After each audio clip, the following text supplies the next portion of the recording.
Once upon a time, on a gray winter morning when the sky hung low over Providence and the cold felt like it carried stories of 1,000 forgotten sorrows, a young mother named Hannah Reyes walked into Judge Caprio's courtroom holding a small backpack pressed tightly against her chest. She wasn't carrying it for convenience. She was holding it the way some people hold memories, carefully, protectively, like letting go would break something inside them. She looked too young to have eyes that sad. Her clothes were wrinkled, her hair pulled into a messy bun, and her hands trembled as if they hadn't rested in days. But her face held a silence that only grief can carve into a person. When her case was called, she stepped forward slowly, almost timidly. Her voice was so soft the clerk had to repeat her name louder. "Hannah Reyes." Judge Caprio gazed at her with his familiar warmth, but something about her made his expression soften even further, as if he sensed a deeper storm before she even spoke. "Ms. Reyes," he said kindly, "you're here for multiple violations, parking tickets, missed registrations, failure to appear, quite a lot for someone your age. What's going on?" Hannah swallowed hard, gripping the small backpack closer to her chest. "I'm sorry, Your Honor. I wasn't trying to ignore anything. I had other things happening. I wasn't thinking straight." Caprio nodded gently. "Tell me what's been happening." Hannah's breath shook as she tried to speak. Her lips trembled, her fingers tightened around the straps of the backpack. Inside was a small stuffed bear, pink, worn, with one eye missing. The silence in the courtroom was heavy. Finally, her voice broke through it. "My daughter died 5 months ago." A single gasp escaped someone in the audience. Caprio didn't speak. He didn't move. He just listened, really listened, the way he always did. "She was only 6. Her name was Olivia. She loved drawing and singing and dancing. She would sing to me every morning to wake me up." Her voice cracked, but she pushed on. "She was born premature. Doctor said she'd always have weak lungs, but she fought harder than any child I've ever seen." Tears began streaking down her face, but she didn't wipe them.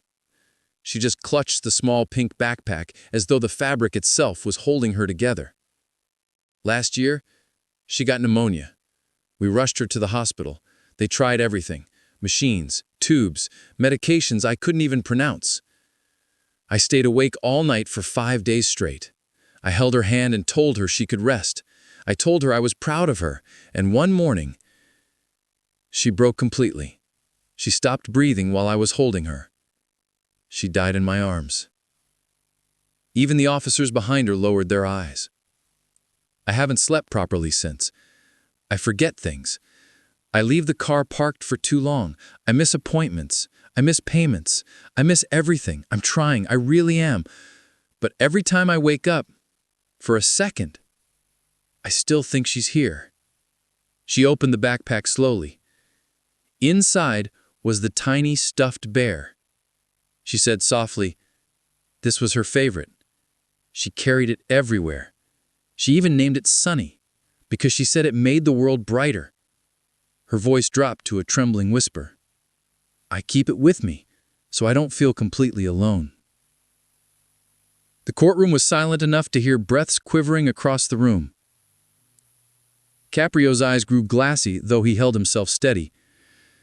"Ms. Reyes," he said gently, "you've been through a tragedy no parent should ever experience." Hannah nodded weakly. "I know I messed up with the tickets, and the fees, and the dates. I know it's my fault. I know I should have been more responsible. I couldn't function. I lost my job because I couldn't focus. I lost my apartment because I couldn't pay rent. I now sleep in my car half the time. And every time I think about fixing my life, I remember she's not here to see it. And everything collapses all over again." Her hands shook so hard she almost dropped the small bear.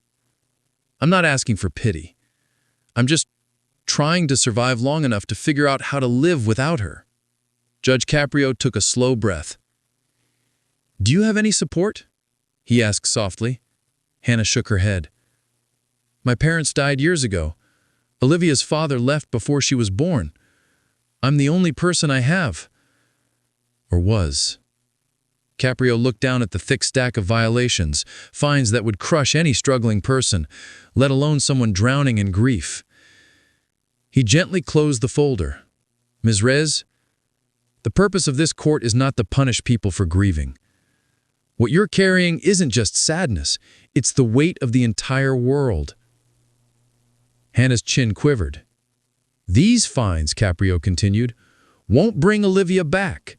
They won't help you rebuild. They won't lift you out of the darkness you're trying so hard to survive. He looked at her with warm, unwavering eyes. I'm dismissing everything. Every fine, every penalty, every violation.